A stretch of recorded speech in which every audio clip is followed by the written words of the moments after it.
ગિબલી art અત્યારે ખૂબ ટ્રેન્ડમાં ચાલી રહ્યું છે. લોકો તેમાં પોતાના પિક્ચર્સ અપલોડ કરે છે અને કાર્ટૂનનું પિક્ચર્સ બનીને આવે છે. મનોરંજન માટે આ ખૂબ સારું છે, પરંતુ અત્યારે ક્યાંક સમાચારો આવી રહ્યા છે કે તેઓ ગિબલી આર્ટ્સનો વધુ પડતો ઉપયોગ કરવામાં આવે તો આપણી પ્રાઇવસી સાથે ચેડા થઈ શકે છે. ત્યારે ગિબલી આર્ટ શું છે? ગિબલી આર્ટ યુઝ કરવું એ સેફ છે કે અનસેફ છે? ગિબલી આર્ટમાં જો આપણે ફોટો અપલોડ કરીએ તો કઈ પ્રકારે આપણી સાથે ચેડા થાય છે, આપણી પ્રાઇવસીના શું શું થઈ શકે છે, આપણી ગોપનીયતા સાથે ચેડા થઈ શકે છે? આ તમામ પ્રશ્નો જે તમારા છે એને આજે આપણે અગ્ર ગુજરાતના સ્ટુડિયોમાં મારી સાથે જે જોડાઈ ગયા છે મહેમાન એની પાસેથી જાણવા છે. રાજકોટનું એક જાણીતું ઇન્સ્ટિટ્યૂટ છે સાયબર પ્રોટેક્ટર, અને તેઓ તેમાં એક યુવા ટેક નિષ્ણાંત તરીકે તેમાં વર્ક કરે છે. વિમલ રબારી. વિમલ, શું કહેવું છે પહેલાં તો ગિબલી આર્ટ છે શું?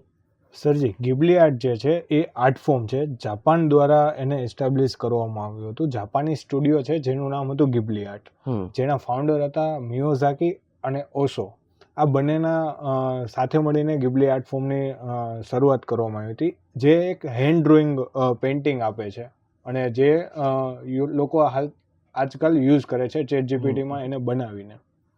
ગિબલી આર્ટ આ કહેવાય ને કે ખૂબ ટ્રેન્ડમાં અત્યારે ચાલ્યું છે, તો આ ટ્રેન્ડ પાછળ અત્યારે શા માટે વધારે પડતા લોકો એની પાછળ ગાંડા થયા છે? તો સરજી, એમાં એવું છે કે જે લોકો સોશિયલ મીડિયા સૌથી વધારે યુઝ કરે છે અને એમાં પોતાના પિક્ચર્સ મૂકે છે, એ લોકોએ આ ટ્રેન્ડને વધારે પ્રગતિ આપી છે, વધારે સ્પીડ આપી છે, કે જેથી ઓલમોસ્ટ બધા લોકો સુધી આ ગિબલી આર્ટ ફોર્મ છે એ પહોંચી ગયું છે અને એના રીઝનથી બધા લોકો ચેટ જીપીટીને પણ ઓળખતા થયા છે. ખાસ તો ગિબલી આર્ટમાં કઈ રીતના ફોટોસ બનતા હોય છે? સરજી, એકચ્યુઅલમાં જે ચેટ જીપીટીમાં બનાવવામાં આવે છે, તો એ ચેટ જીપીટી એક આખું એઆઈ મોડલ છે. જે આપણે જે કાંઈ પણ પ્રોમ્પ્ટ આપીએ છીએ, જે કાંઈ ડિસ્ક્રિપ્શન એમાં આપીએ છીએ, એના મુજબથી આપણા ઇમેજને અલગ અલગ આર્ટ ફોર્મમાં રજૂઆત કરે છે. એમાં ગિબલી આર્ટ સિવાયને પણ આર્ટ ફોર્મ બનાવવામાં આવે છે, પણ જે લોકો વધારે સૌથી ટ્રેન્ડમાં અત્યારે આવ્યું તો એ ગિબલી આર્ટ છે અને એ આપણા જ ઇમેજને સ્ટડી કરીને કાર્ટૂનમાં કન્વર્ટ કરે છે.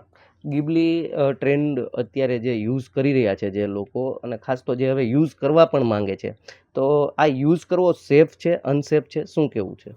સરજી, બિલકુલ નથી. ગિબલી આર્ટ એક આર્ટ ફોર્મ બનાવવા માટે થઈને તમે તમારા પ્રાઇવેટ ફોટા અથવા તો ફેમિલી મેમ્બર્સના ફોટોને તમે એક એવા પ્લેટફોર્મમાં મૂકો છો કે જે ઓપન સોર્સ છે. કાલ સવારે એના જે કાંઈ સર્વર છે ત્યાં તમારો ડેટા, ફોટોઝ બધી ત્યાં જ તમારા અવેલેબલ હશે, તો એનો મિસયુઝ કરવો ઇઝી થઈ જશે.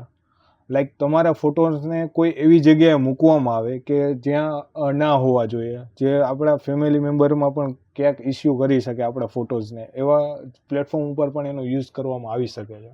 હાલ જે પ્રશ્ન જે સૌથી વધુ લોકોમાં ચર્ચાઈ રહ્યો છે કે ગિબલી આર્ટમાં પ્રાઇવસી સાથે ચેડા થઈ રહ્યા છે, ચેડા કઈ રીતના થતા હોય છે? તો સરજી, એમાં એવું છે કે જે ગિબલી આર્ટ ફોર્મ બનાવવા માટે થઈને જે લોકોએ ફોટોઝને અપલોડ કર્યા છે, તો એ ફોટોઝનો યુઝ કરીને તમારા બીજા જે ફોટોઝ છે એ ઓટોમેટિક એમાં પ્રોમ્પ્ટ દ્વારા તમે જનરેટ કરાવી શકો.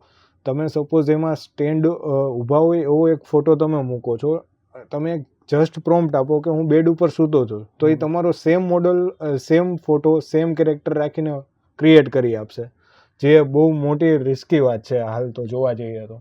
આમ સરળ શબ્દોમાં કહીએ તો કઈ પ્રકારે આપણી ગોપનીયતા છે એ ભંગ થઈ જાય અને આપણી પ્રાઇવસી સાથે ચેડા થઈ શકે છે? શું શું આપણી સાથે થઈ શકે છે આમાં? સરજી, પહેલા તો વાત એ કે આપણા ફોટોઝ જે આપણા ફેમિલી મેમ્બરના અથવા તો આપણા પોતાના જે ફોટોઝ આપણે પ્લેટફોર્મ ઉપર રાખ્યા છે, એ ફોટોઝ કાલ સવારે લીક થયા, કોઈ એવા ગ્રુપને એ ફોટોઝ મળી મિસયુઝ કરવા, તો એનો મિસયુઝ એ હદે પણ થઈ શકે છે કે જે તમે લોકોએ સાંભળ્યું જ હશે કે લોનમાં સ્કેમ થયો હતો, તો ત્યારે એ જ વસ્તુ થઈ હતી કે લોકોના ફોટોઝને એડિટ કરીને મૂકવામાં આવતા.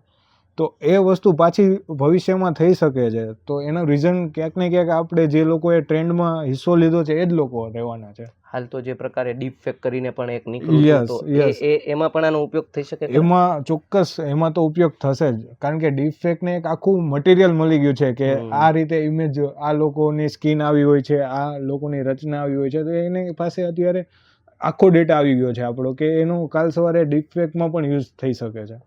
ખાસ તો વિશાલ, આટલું બધું ટ્રેન્ડમાં જો આ ચાલી રહ્યું હોય તો ચેટ જીપીટીની અંદર અત્યારે ક્યાંક આની કિંમત હવે લેવામાં આવી રહી છે. Yeah. તો આનો વિકલ્પ લોકો શોધી રહ્યા છે કે ફ્રીમાં યુઝ કરી શકે. તો જો આનો વિકલ્પ શોધી રહ્યા અને વિકલ્પ મળે તો એ પણ આટલો સેફ છે, એટલે અનસેફ છે, શું છે, કઈ રીતનું છે? સરજી, ઓલા જેવું છે કે ઇન્ટરનેટ પર કોઈ પણ વસ્તુ ફ્રી ક્યારેય હોતી નથી. ક્યાંક ને ક્યાંક તમારી ઇન્ફોર્મેશન, તમારો ડેટા લેવામાં જ આવે છે. તો જે લોકો આનો વિકલ્પ શોધી રહ્યો છે એ તો બિલકુલ અનસેફ છે.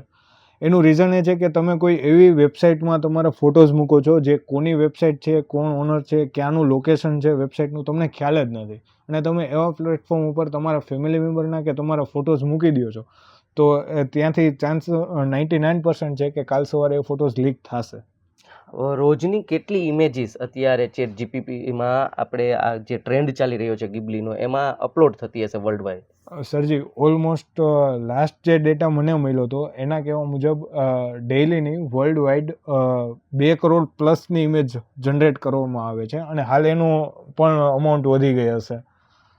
ગિબલી આર્ટ ફોર્મની અંદર જે આપણા પિક્ચર્સ આપણે અપલોડ કરી રહ્યા છીએ એનું પરફેક્શન ખૂબ ડિટેલિંગમાં આપે છે. તો આ પણ સેફ છે કે અનસેફ છે, શું કેવું છે? ના સરજી, અત્યારે એવું છે કે આપણે જ આપણા ફોટોઝ આપ્યા છે કે એને ચેટ જીપીટીને કે તમે સ્ટડી કરો અને ધેન અમને અમારા બીજા પોઝમાં ફોટો બનાવીને આપો, તો એ વસ્તુ બિલકુલ અનસેફ છે. કારણ કે એની પાસે બધો ડેટા આવી ગયો છે. કાલ સવારે એ એમાંથી ઘણા બધા ફોટોઝ આપણા જ ક્લિક કરીને આપણને આપશે, અથવા તો આપણા ફેમિલી મેમ્બર સુધી પણ પહોંચી શકે. તો એ વસ્તુ અનસેફ છે. લાસ્ટમાં એક મેસેજ શું આપવા માંગો છો? બસ ખાલી એટલું જ કહેવાનું કે જો ખાલી એક સોશિયલ મીડિયાના પ્લેટફોર્મમાં મૂકવા માટે થઈને અથવા તો બીજા લોકોના શો ઓફ માટે થઈને તમે ગિબલી આર્ટના ટ્રેન્ડમાં આવતા હોય તો મિત્રો થોડુંક વિચારવાની જરૂર છે કે આપણા પ્રાઇવેટ ફોટા ક્યાંય પણ જાય છે તો 100% જવાબદારી પહેલાં આપણી જ રહેશે.